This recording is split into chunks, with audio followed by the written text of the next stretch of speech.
How to add shipping in Squarespace. Hi guys, welcome to this tutorial. In today's tutorial, I will be showing you how you can add shipping to Squarespace. How do you do this? The first thing to do is to log in into your Squarespace account, just like I have done here.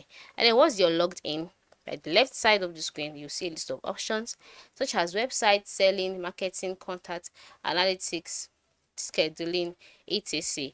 Navigate through to your settings option, which is located above underneath asset library and above help. So just click on settings.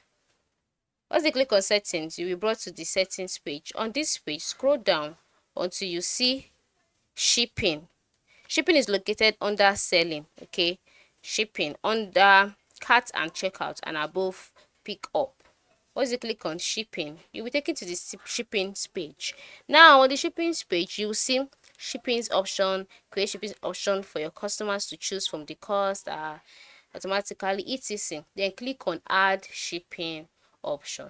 Once you click on it, the box will be displayed and then you see shipping options may be calculated by a variety of methods. Choose how you would like your order. Just select the way you want it to be. If you want it to be flat, let's go back. If you want it to be flat rate, depending on weight, just select it the way you want it to be. In this tutorial, I'll be selecting flat rate, and then you'll be asked to input the option name per order, per fee. Once you are done, just follow this instruction, input it, and then once all is set, click on save. And once it's saved, shipping will be added automatically to your Squarespace account. So this is how you can add shipping to your Squarespace account. Thanks for watching.